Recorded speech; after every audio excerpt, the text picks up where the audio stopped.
कल आपको वीडियो मैंने बताया था कि परिमेय संख्याएं क्या होती हैं, परिमेय संख्याओं को हम कैसे निरूपित कर सकते हैं, परिमेय संख्याओं का इक्विवेलेंट रेशियो नंबर कैसे निकालते हैं, धनात्मक ऋणात्मक कैसे होती हैं, और भी काफ़ी चीज़ें मैंने आपको बताई थी। और आपसे एक प्रॉमिस भी किया था कि आज मैं आपको गुणा और भाग सिखाऊंगा। लेकिन उससे पहले आपको एक चीज़ जानना बहुत ज़रूरी है, वो ये है कि आप किसी भी परिमेय संख्या को संख्या रेखा पर कैसे निरूपित कर सकते हैं। तो जानने के लिए आइए कुछ एग्जाम्पल लेते हैं और आपको बताने की कोशिश करते हैं। मैं चूँकि स्केल नहीं यूज़ कर रहा हूँ, लेकिन आप स्केल के ही थ्रू करेंगे, ठीक है। तो कैसे करेंगे वो अब जानने के लिए वीडियो पूरा देखते रहिए। देखिए, मैं एक उदाहरण लेता हूँ।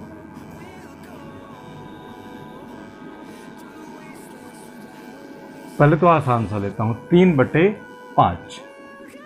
अब यहाँ पर आपको 3/5 को निरूपित करना है संख्या रेखा पर। देखिए, संख्या रेखा पर निरूपित करने के लिए आपको सबसे पहले एक संख्या रेखा खींचनी होगी। खींच लेते हैं, लेकिन कितनी लंबी होगी हम नहीं जानते। तो हम क्या करते हैं, सबसे पहले देखते हैं कि इसका डिनोमिनेटर कितना है। तो डिनोमिनेटर हमारा जो है, या हर जो है हमारा 5 है। तो यानी हम 5 सेंटीमीटर की एक संख्या रेखा खींच लेते हैं। 6 भी खींच सकते हैं, लेकिन 5 कम से कम होनी चाहिए। मान लिया ये वो संख्या रेखा है जिसको हम खींच रहे हैं।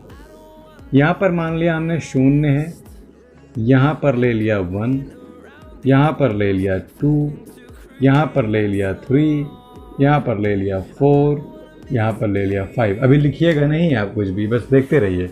ये आपकी 5 सेंटीमीटर लंबी रेखा है। अब जहाँ पर आपने 5 लिखा है उसी को आप लिख दीजिए 1,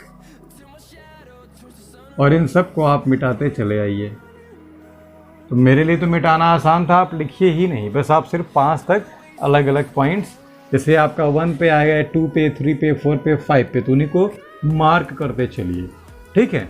अब चलते हैं अंश के पास। अंश कितना है हमारा, 3 है। तो हम 0 से राइट की ओर, 0 से दाहिनी दिशा में चलते हैं, गिनते हुए 3 अंक। तो पहला कदम, दूसरा कदम, तीसरा कदम। तो ये जो हमको वैल्यू मिलेगी वो 3/5 होगी। तो यानी यहाँ से यहाँ तक की जो दूरी है वो 3/5 यूनिट है, ठीक है। ये तो बात हो गई एक धनात्मक संख्या की। अगर हमारे पास धनात्मक में ही दूसरी हो, देखिए इस तरीके से हो,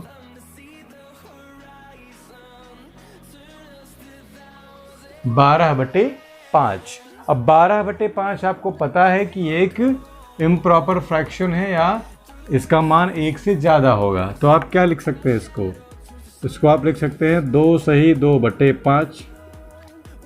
यानी इसको आप ऐसे समझ सकते हैं ना, 2 + 2/5। मतलब इसका मान कहीं ना कहीं 2 और 3 के बीच में रह रहा होगा, ठीक है।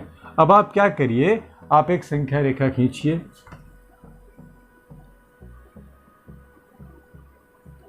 और इसके 12 बराबर भाग करिए। ये 0 है, 1 2 3 4 5 6 7 8 9 10 11 12। देखिए, मैं फिर से आपसे कह रहा हूँ, ये मैं गेस नहीं कर रहा हूँ ऐसे।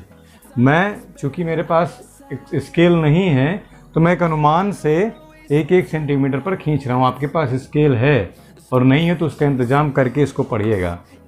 तो अब हमारे पास ये 0 है और ये 12 है, ठीक है। अब हमारे पास जो आते हैं, ध्यान से समझिएगा मैं करता कैसे हूँ। यहाँ पर है 2/5 और पहले कितना है 2। तो आप देखिए, पहले 5 गिनिए, 0 1 2 3 4 5, ठीक है। फिर 0, फिर 5 हो गया, फिर 1 2 3 4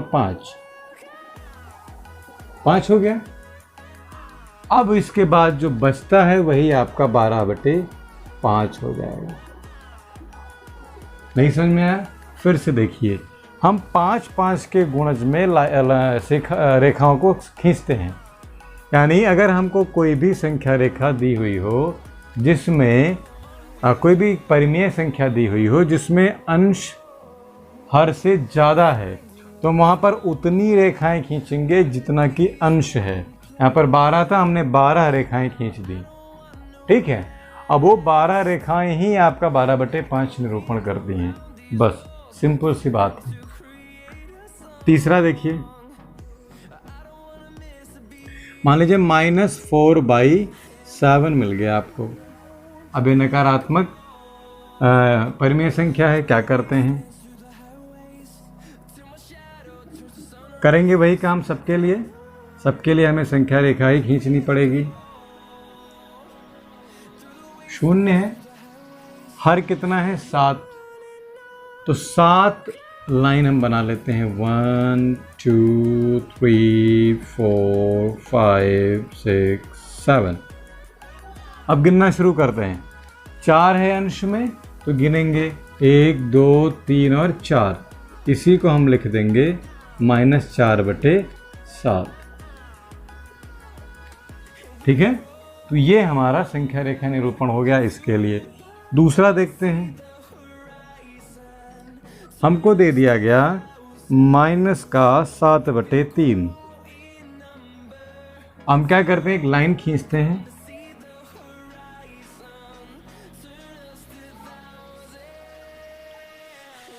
कितने अंक हैं टॉप पे, अंश कितना है 7 है, 7 लाइनें बनाओ।